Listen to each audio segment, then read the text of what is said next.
Hello students, good afternoon. I am Harshita from Learning World classes. So here we are going to wrap up the topic number, that is consist of singular and plural nouns. In this topic we have covered all the topic and all the basic concept related to number, that is a topic of noun. It is also including like singular nouns, plural nouns, and how can we bifurcate these into two, and how can we change or reform the singular nouns into plural nouns. Okay so इसी sessions ये जो session है हमारा, तो इसमें हम अपने rules cover up कर रहे हैं। और इससे पहले की जितने भी सेशंस या वीडियोस आई हैं उसमें हमने स्टार्टिंग से सबसे पहले नंबर यानी वचन के सिंगुलर और प्लूरल यानी कि एक वचन और बहुवचन नाउन्स को कवर अप किया है। उसमें हमने उनकी डेफिनेशन एग्जाम्पल्स को डाला है। देन उसके बाद हमने सभी रूल्स को वन बाय वन करके सभी रूल्स के अकॉर्डिंग हमने समझा है कि किस तरीके से हम सिंगुलर नाउन को प्लूरल नाउन में चेंज कर सकते हैं। ठीक है, सो उसके साथ हमने बहुत सारी चीज़ें सीखी, कुछ नए नए वर्ड्स भी सीखे। तो ऐसे ही करते करते आज हमारा लास्ट सीरीज़ है, यानी कंटिन्यूएशन लास्ट पार्ट है, जिसमें हम रूल नंबर 11 के दो सब पार्ट्स को कवर अप करने वाले हैं। ठीक है, so this is the last series of the number topic. ठीक है, so let's get started with the rule number 11th with sub part D. All right, so अभी तक हमने रूल 11 के A B C तक कंप्लीट कर लिया है, and we have also completed 1 to 10 all the rules with their proper explanation and the examples with Hindi meanings. All right, so let's get started with the 11th one. कुछ nouns के दो plural form होते हैं।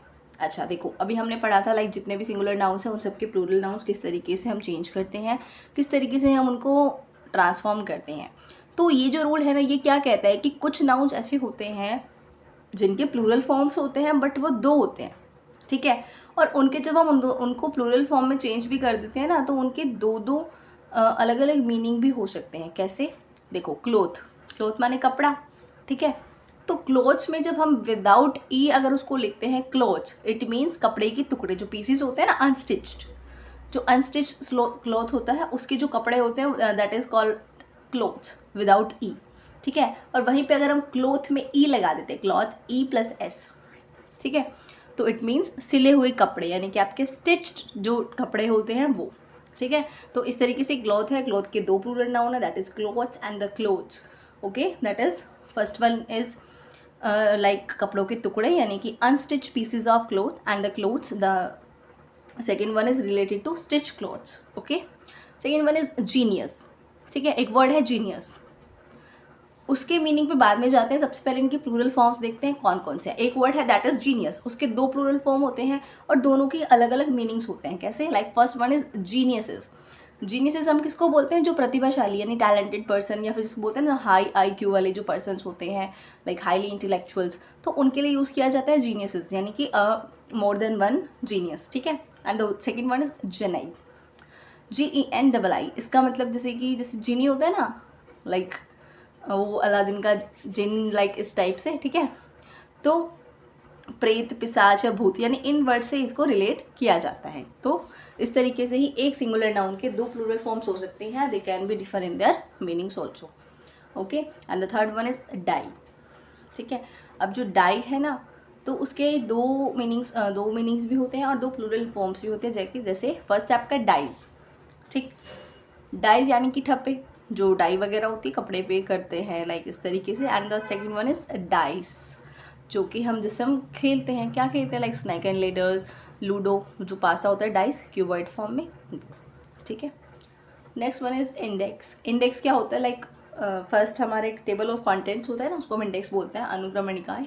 तो index का दो होते हैं हमारे, फर्स्ट वन इज इंडेक्सेस, जिसमें हमारे जो भी हम फर्स्ट पेज पे अपना बनाते हैं ना, लाइक कोई भी टॉपिक है that it is found in the that page number so on. And the indices यानी कि घातांक, जो हम सर्ट्स एंड इंडिसेस पढ़ते हैं ना, लाइक पावर वाला जो टॉपिक होता है मैथ्स में, 2 की पावर 4, 2 की पावर 2, इस तरीके से। ठीक है, तो ये होता है हमारा इंडिसेस। तो 11 का रूल नंबर D क्या कहता है कि कुछ नाउन्स होते हैं जिनके दो प्लूरल फॉर्म्स होते हैं और इनके मीनिंग्स भी डिफरेंट होते हैं। ठीक है, so next one is rule number 11 E part. This is all about like कुछ नाउन्स के मीनिंग सिंगुलर और प्लूरल नाउन में डिफरेंट होते हैं। कैसे, देखते हैं। यानी कि हर एक नाउन का सिंगुलर और प्लूरल तो होता ही है, बट सिंगुलर में उसी वर्ड का मीनिंग कुछ और होता है और प्लूरल में उसी वर्ड का मीनिंग कुछ और होता है। ठीक है, तो इसको देखते हैं। First one is advice. Advice माने सलाह, जैसे होता है ना कोई भी गाइडेंस या एडवाइस अगर कोई दे रहा है आपको, ठीक है।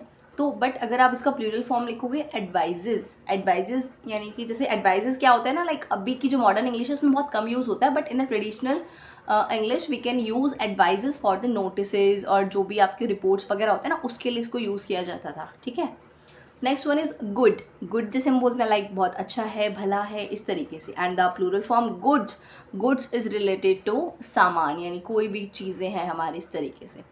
ठीक है, next one is force. Force माने आपके अंदर शक्ति है, बल है, इस तरीके से। And the force is the plural form we can say that सेना, एक होता है ना group of soldiers and commandos वगैरह। ठीक, next one is respect. Respect होता है आदर करना। ठीक है, आदर, रिस्पेक्ट। रिस्पेक्ट यहाँ पे कहीं ना कहीं ये नाउन और वर्ब दोनों की फॉर्म में भी यूज होता है। इसका मतलब होता है नमस्कार करना, ग्रीट करना। ठीक है, यानी कि आप कंसिडरेशन शो कर रहे हो, एक्सप्रेशन कर रहे हो किस चीज़ का, एडमायर करने का, स्टीम देने का। ठीक है, next one is iron. Iron का हिंदी मीनिंग, सॉरी सिंगुलर में अगर हम यूज़ करते हैं तो इट विल नोन लाइक लोहा। ठीक है, आयरन, लोहा। एंड द आयरन्स जो कि बेड़ियाँ होती है ना, जैसे बांध के रखते हैं कैदी वगैरह को, वो। ठीक है, सिंगुलर में लोहा है आयरन, और आयरन्स माने बेड़ियाँ। ठीक, and the last one is people. People को अगर हम यूज़ करते हैं सिंगुलर में तो उसको हम बोलेंगे लोग, यानी कि लोग बाग जो होते हैं। ठीक है, जन। And if you use peoples in plural form तो इट इज़ ऑल अबाउट जातियाँ या समुदाय होते हैं ना, तो एक प्रॉपर समुदाय, कम्युनिटी को डिनोट करने के लिए वी विल से पीपल्स। ठीक है, so this is the rule number 11th D and E part. So let's conclude once also.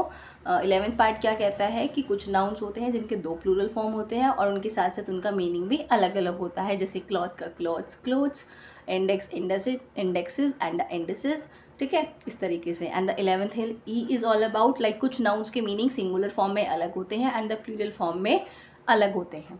ठीक है, तो अच्छा, कुछ नाउन्स ऐसे भी होते हैं जो आपके नाउन में भी यूज़ होते हैं एंड वर्ब में भी यूज़ होते हैं। ठीक है, सो कमेंट करके ज़रूर बताइएगा कोई भी एनी वर्ड्स जो कि नाउन और वर्ब दोनों की फॉर्म में यूज़ होते हैं। ठीक है, एक तो मैं ये आपको बता देती हूँ लाइक रिस्पेक्ट, एक होता है रिस्पेक्ट आदर होना, और एक रिस्पेक्ट करना। ठीक है, तो ये भी एक नाउन की तरह भी यूज़ हो सकता है और एक वर्ब की फॉर्म में भी यूज़ हो सकता है। ठीक, सो आप भी कोई 2 वर्ड्स ज़रूर बताएं और कमेंट सेक्शन में लिखें। ठीक है, सो आई होप कि आपको ये वाले जो लास्ट रूल हैं ये भी समझ में आ गए होंगे, है ना। Rules for forming plural nouns, ये था हमारा आज का last rule for the transformation of singular to plural nouns. I hope this series has given a clear understanding of singular and plural nouns, and by practicing these rules you can improve your English language skills also and made your communication more effective.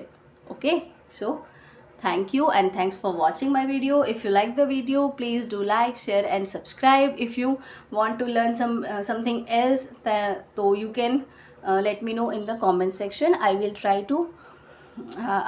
to make like fruitful session for you regarding any topic. Okay, so thanks for watching and please do like, share and subscribe. please like करना मत भूलें और subscribe भी ज़रूर करें। ठीक है, अगर आपको कोई भी चीज़ फ्रूटफुल लगती है तो don't feel shy to subscribe and like this. आप अपने व्यूज़ को भी कमेंट बॉक्स में लिख सकते हो। Okay, so thanks for watching, bye bye.